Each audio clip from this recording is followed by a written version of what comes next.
बच्चों, मेरा नाम है मोहित और आपका स्वागत है हमारे यूट्यूब चैनल हिस्ट्री चैंपियन में। तो जैसा कि आप जानते हो, आपका जो हिंदी साहित्य का जो पेपर होने वाला है, मध्यकालीन काव्य, सगुण भक्ति काव्य एवं रीतिकाल, इससे संबंधित आपके सामने जितने भी जो वेरी शॉर्ट टाइप क्वेश्चन आते हैं, जिसमें एमसीक्यू आते हैं और साथ के साथ फिलर वाले पर्सन आते हैं, उसका कंप्लीट रिवीजन मैं आपके सामने करवाने वाला हूँ। काफी ज्यादा महत्वपूर्ण वीडियो होने वाला आपके सामने, बस वीडियो को पूरा देखना, चैनल को जोर से सब्सक्राइब कर देना। और इसकी पीडीएफ कहां पर मिलेगी वो भी बता देता हूं आपके सामने। अगर आप इसकी पीडीएफ डाउनलोड करना चाहते हो तो डिस्क्रिप्शन में मैं टेलीग्राम का लिंक दे रहा हूँ। टेलीग्राम पे जाते हैं आपके सामने नीचे की तरफ यहाँ पर पीडीएफ देखने को मिल जाएगी। Hindi literature BA second semester non college के नाम से, रेगुलर वालों के लिए भी है, नॉन कॉलेज वालों के लिए भी यही है। आप अच्छे से जाकर इसको पढ़ लेना बस। तो चलो शुरू करते हैं अपने वीडियो को। पहला प्रश्न है, सगुण भक्ति काव्य के प्रमुख उद्देश्य क्या होते हैं? तो सगुण भक्ति काव्य है, इसके प्रमुख उद्देश्य कौन से होते हैं, इसके बारे में अपन विस्तृत रूप से पढ़ने वाले हैं। तो सगुण जो भक्ति काव्य को मानने वाले व्यक्ति, वो संत वो हुआ करते थे जो ईश्वर में विश्वास रखते थे, ईश्वर की भक्ति में विश्वास रखते थे और ईश्वर का जो स्वरूप है उसको मानते थे कि जैसे भगवान है उसकी मूर्ति पूजा करना, उसका भक्ति और आराध्य को मानना, उसके अस्तित्व को मानना, उसी को क्या कहा जाता है? सगुण भक्ति काव्य के संतों को माना जाता है। तो इसमें क्या होगा? वो ईश्वर की भक्ति और उसके साकार रूप में, उसकी मूर्ति पूजा में विश्वास रखते थे। समझ में आ गया? जैसे कि आपके सामने तुलसीदास हो गया, तुलसीदास हो गए, सूरदास हो गए, मीराबाई हो गई, ये आपके इसके कुछ प्रमुख उदाहरण हैं। अगले वाला प्रश्न है, रामचरितमानस की रचना काल किस शताब्दी में मानी जाती है? रामचरितमानस है, उसकी रचना काल किस शताब्दी में मानी जाती है? तो 16वीं शताब्दी में आपके सामने मानी जाती है, जहां पे 1631वीं शताब्दी से लेकर 1574वीं ईस्वी के आरंभ तक आपको सामने इसकी क्या मानी जाती है? इसकी जो रचना काल है वो माना जाता है। अच्छे से याद कर लेना, 1631वीं शताब्दी से लेकर 1574वीं जो इसका आरंभ होता है वहां तक इसकी क्या मानी जाती है? इसका रचना काल माना जाता है। अच्छे से याद कर लेना आप, 1631 से लेकर 1574 ईस्वी तक माना जाता है।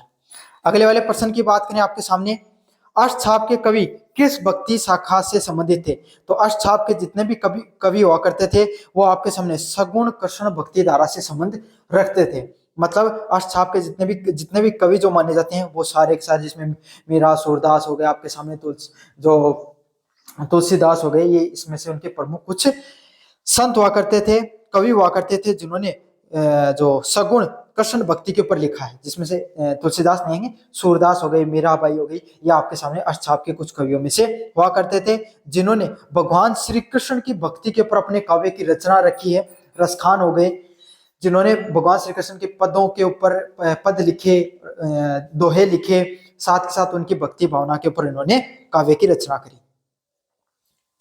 रस का स्थायी भाव कौन सा होता है? तो रस का स्थायी भाव एक ही को माना गया है, किसको? रति को।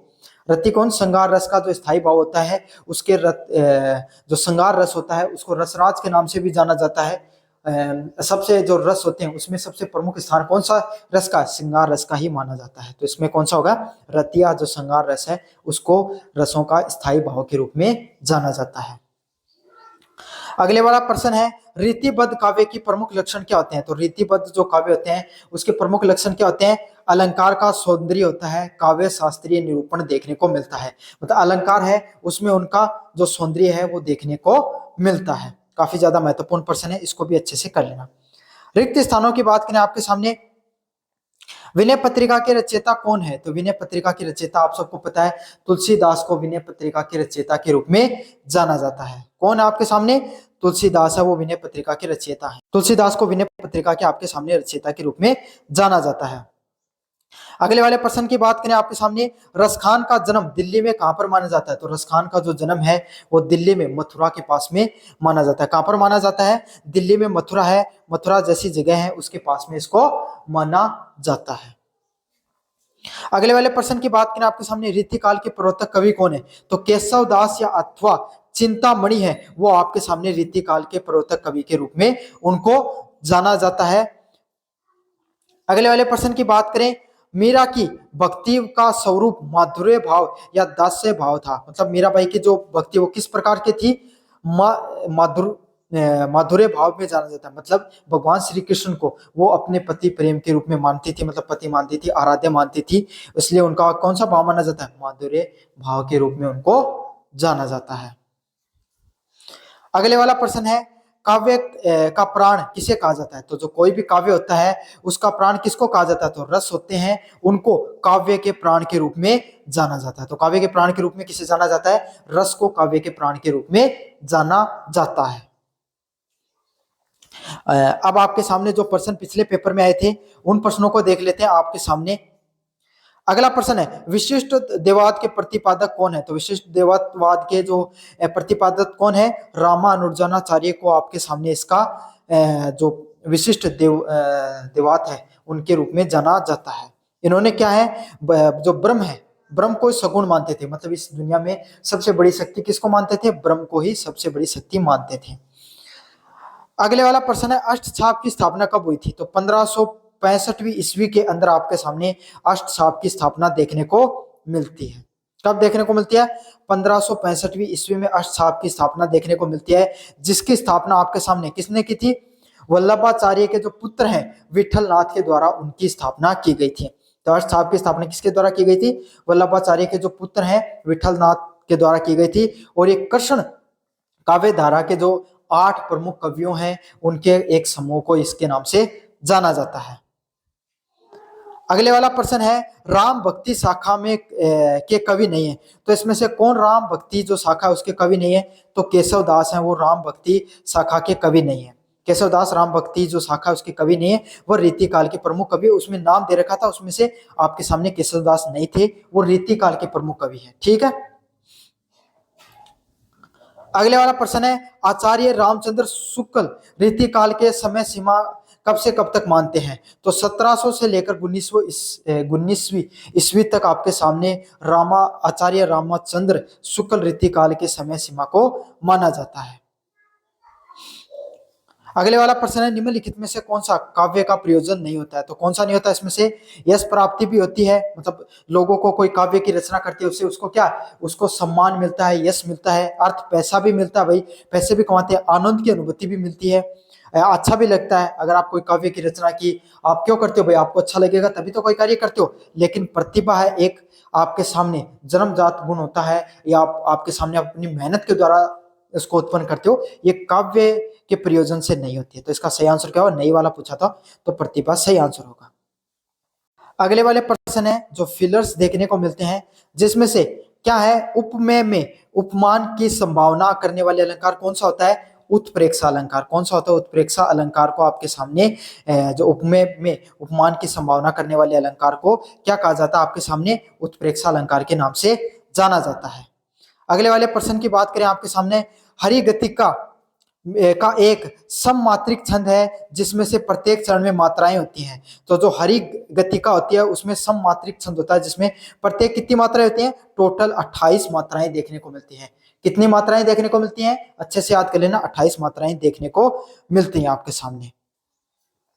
अगले वाला प्रश्न आपके सामने, मुख्य रूप से गुणों की संख्या कितनी मानी जाती है? तो मुख्य रूप से गुणों की संख्या कितनी मानी जाती है? 3 गुणों की संख्या मानी जाती है। काव्य के गुणों की बात है, काव्य में आस्वादन में बाधा उत्पन्न करने वाले अद्वैत जनक क्या कहलाते हैं? दोष कहलाते हैं। समझ में आ गया? मतलब आप कोई भी काव्य की रचना कर काव्य को बोल रहे हो और उसमें जो बाधा उत्पन्न हो रही है तो वो क्या होंगे? उस काव्य में दोष के रूप में जाना जाता है। इकाई फर्स्ट की बात करें, जहां पर सगुण भक्ति काव्य है, जिसके बारे में अपन देखेंगे, और जो आपके सामने एमसीक्यू टाइप क्वेश्चन है इसके बारे में देखेंगे, जो आपके सामने जो पेपर होने वाला है उसमें आ सकते हैं। सगुण भक्ति काव्य के प्रतिष्ठावान जो आचार्य कौन माने जाते हैं? इनमें से तो सबसे प्रतिष्ठावान आचार्य कौन माने जाते हैं?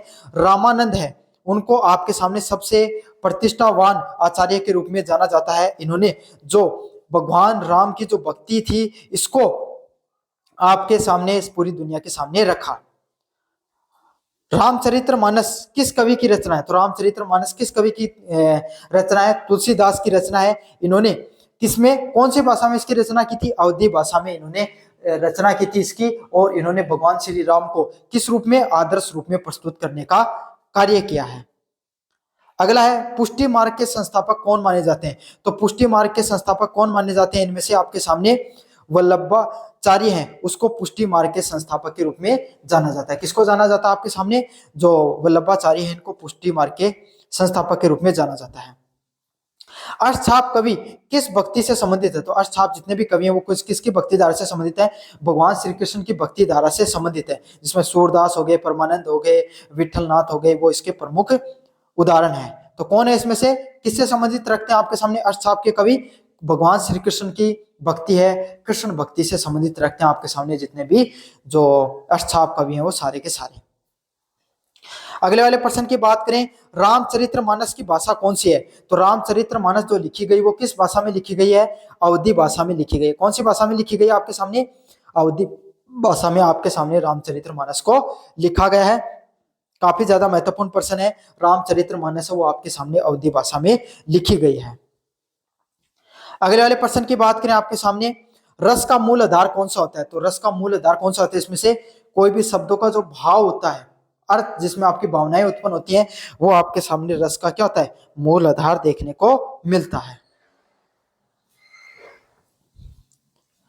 काव्य का प्रयोजन क्या माना जाता है? तो कोई भी काव्य की जो रचना की जाती है उसका क्या प्रयोजन होता है? लोक मंगल एवं आनंद की प्राप्ति होना। तो कोई भी काव्य है उसकी काव्य का क्या प्रयोजन होता है? लोक मतलब सारी जनता है, पूरी जनता उसको आनंद मिले और जो जनता है उसका मंगलमय हो।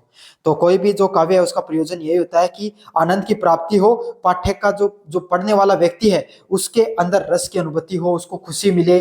अगर वो अलग अलग क्रोध के लिए पढ़ रहा है, खुश होने के लिए पढ़ रहा है, या फिर आपके सामने जो उसके जीवन का जो उस काव्य को पढ़ने का प्रयोजन है वो आपके सामने पूरा हो। दोहे छंद में प्रत्येक पंक्ति में कितनी मात्राएं होते हैं? तो दोहे छंद में प्रत्येक जो पंक्ति होती है उसमें कुल कितनी मात्राएं देखने को मिलती हैं? 24 मात्राएं देखने को मिलती हैं। रीतिबद्ध काव्य किस विषय पर केंद्रित होता है? तो रीतिबद्ध काव्य आपके सामने किस विषय पर केंद्रित होता है? नीति, भक्ति, श्रृंगार हो गया और आपके सामने शौर्य। तो किससे संबंधित होता है आपके सामने? श्रृंगार से संबंधित होता है रीति काव्य। तो रीति काव्य आपके सामने किससे संबंधित होता है? श्रृंगार रस से संबंधित होता है रीतिबद्ध काव्य, जिसमें आपको पता है श्रृंगार रस को प्रेम रस के नाम से भी जाना जाता है और रसराज के नाम से भी जाना जाता है, रति रस के नाम से भी इसको जाना जाता है। स्थायी भाव भी होता है आपके सामने श्रृंगार रस। रीतिकाल के प्रवर्तक किसको माना जाता है? तो रीतिकाल के प्रवर्तक किसको माना जाता है? केशव दास होते हैं, उनको रीतिकाल के प्रवर्तक के रूप में माना जाता है। किसको माना जाता है? केशव दास को रीतिकाल के प्रवर्तक के रूप में माना जाता है, जिन्होंने रसिका प्रिय हो गया, कवि प्रिय जैसी कृतिकाओं को लिखा है। किसने? रसिका प्रिय हो गया आपके सामने या कवि प्रिय हो गया, आपने उस वैसी जो कृतियां हैं उसको लिखा है इन्होंने। अब फिलर्स जो आपके सामने देखने को मिलते हैं उसको पढ़ लेते हैं। सगुण भक्ति के प्रतिष्ठापक जो आचार्य किसको माना जाता है? तो रामानंद को जो सगुण भक्ति है उसके सबसे प्रतिष्ठापक आचार्य के रूप में जाना जाता है।